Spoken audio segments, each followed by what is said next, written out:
Do you never want to pay for another book again? Never want to pay for another textbook again? Because they're expensive. I saved so much money that by the end of one semester, the school owed me money. Wait, even if you're doing online school, these tips will still help you because books is still expensive, and I'm gonna teach you how to save money on that at the end.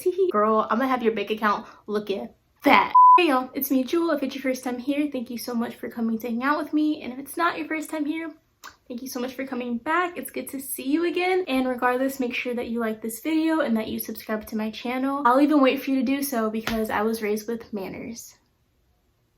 Okay, going on to the video. I'm not going to teach you the stuff that most people say. Oh, make sure you don't eat out as much, don't spend too much money on alcohol. Nah, we're not doing that. I'm gonna teach you how to save thousands of dollars in college. I'm gonna teach you how I saved so much money that by the end of one semester, the school owed me money. The school had to pay me back $2,000. If you wanna know how to do that, keep watching. I am an expert on saving money in college. Bruh.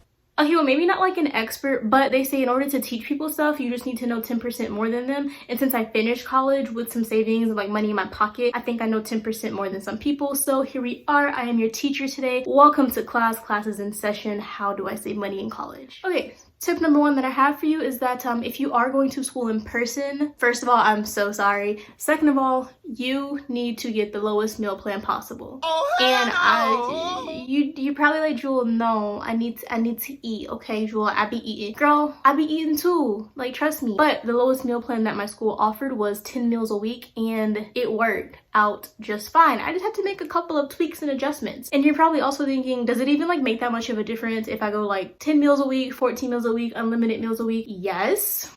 If you get the lowest meal plan possible, you're going to be saving at least $3,000 a year, possibly a semester. That's a lot of money. Even if you're taking out loans, that's like, say if you do that over 4 years, let's say minimum you're saving $3,000 a year.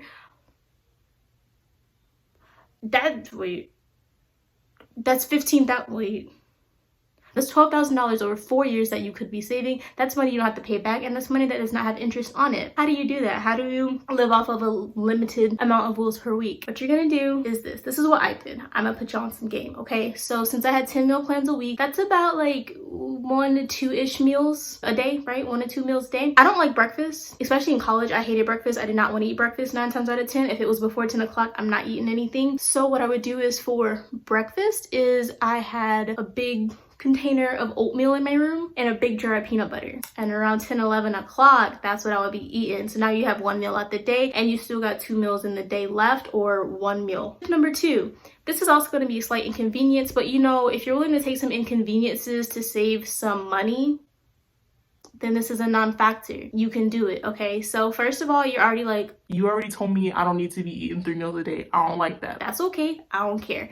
Next is that you're gonna want to get the cheapest housing possible. I know at my school, you could choose the housing that you wanted once you became an upperclassman. And of course, every class had like their really nice dorms, that had like suites and fat kitchens and like a living room. And then it had like its okay dorms, and then it had its dorms, right? Any and everything's gonna be a step up from a freshman hall, though. I'm gonna tell you that right now. Any and everything will be. But the point is, once you keep pulling up, that nice dorm does not cost the same as the okay dorm down the street. They just don't. The price is astronomical. The difference is outstanding. So if you're willing to do it, you can get a couple of friends, because typically at my school you live in like a quad, so 4 people. If you can get a quad of your friends together and be like, hey, I know that dorm is gorgeous, it's apartment style, it has a living room, it has a view, but if we get this one right there, we could save $5,000 a year just from not having a living room, maybe not having a view, and not having the biggest kitchens, but you still have all the other accommodations. $5,000 a year, right? That's $20,000. Plus, if you do the meal plan thing I just talked about, I'm saving you like, we almost up to $30,000 that you have saved. That is money you don't have to pay back, sis. I'm putting you onto some game. Also with housing, onward with housing, I'm gonna give you my tip number 3. Y'all, this is gonna save you some serious coin, serious money, serious moolah. It's gonna take some work though. You're gonna have to put in a little bit of work. If you're willing to put in a little bit of work, I'm about to save you a couple more $1,000, okay? By the end of this, I would have saved you like $50,000. Seriously. I wish I knew this stuff beforehand and I did not, okay? Are you ready for my third tip? This tip caused the school to owe me money. This is when the school said, oops, we overcharged you. You overpaid. We owe you $2,000 because you've been saving so much money. Become a residential assistant. Become an RA. Become an RA. If you don't know what an RA is, a residential assistant, it's pretty much a babysitter for underclassmen, okay? Typically, you can become an RA your second year of school. All you have to make sure that you do is that your residents don't die or kill each other. That's it. That's all. That's the tweet. That's what you have to do. Apply to become an RA. And if you're thinking, That sounds like a lot of work. RAs do a lot of stuff, don't they, Jewel? There's a lot of hours of training that go into it. You have to care about other people's feelings. I'm not good at that. look at the big picture. When you become an RA, you typically get free housing. At my school, we got free housing and we got a meal plan for free. Two things you don't have to pay for that are very expensive. Housing and food are very expensive in college. You become an RA, boom, it's given. I've spoken to other people who go to other schools. I have friends who go to various different schools. They even get a stipend. They get paid. They get stuff for free and they get paid. My school ain't do that, unfortunately. But it is a possibility for you. So become an RA. Was that tip number 4? I don't know, I lost count. But next tip going on. Now we're gonna get into stuff. If you're going to school online, I'm here for you. I'm gonna help you out. And if you're going to school online, like you already about to save some serious coin just because being on campus makes you want to spend money like you got it and you don't. The first thing that I can tell you is to save money on school supplies, all right? Don't go crazy. Don't go willy-nilly buying all the school supplies, all the cute binders, all the cute notebooks, all the cute folders. First of all, you're not about finna use them. Chances are you're not about to use them. So I recommend getting the basic school supplies. And at the time, it might not seem like a big difference. Like, oh, this notebook is cute. It's only $2 more than this like plain notebook. But it adds up over time because you're constantly buying notebooks and stuff. Go to the dollar store. They got great notebooks for, you guessed it, $1.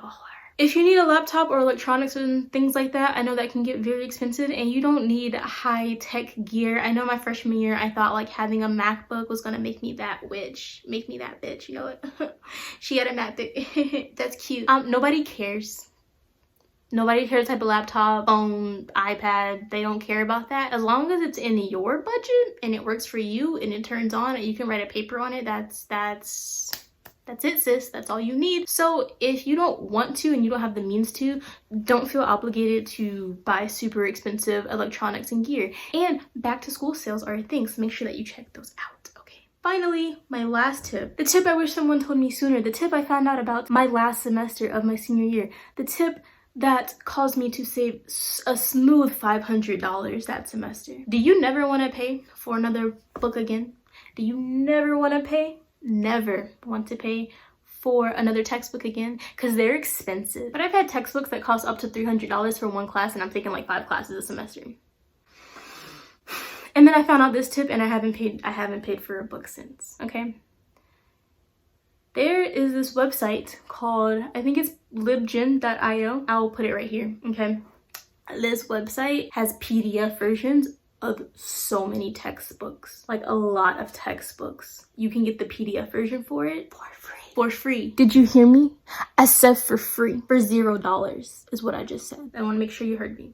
This website right here was a lifesaver. That was the first step. My friend told me about that maybe like my sophomore or junior year in college, and it saved me some serious coin, right? But what really put me on, what really just like top things off, your school has a library. If you were going to university, I'm gonna take a wild guess and assume that there's a library on your campus. Yeah, you're like, Jewel, so they don't have textbooks at my library. If they did, everyone would get them. see, but everyone doesn't know this, okay? Go to your librarian. Hey, I'm looking for this textbook. They might even have it in the library. You have to be fast though. You gotta be quick. I'm talking like first day of school, maybe even before the first day of school, maybe like 2 weeks before school starts. Hit up your library and see if they have that textbook in. My school had a sharing program, where if they didn't have the textbook at the physical library there, they would outsource to different universities that were around and get the textbook in. Did you hear me? That's like 10 different universities. One of them is bound to have one of your textbooks, and the library is free. Just make sure you renew your book on time. That's all I'm saying. Make sure you renew the book on time. So yes, first use this website.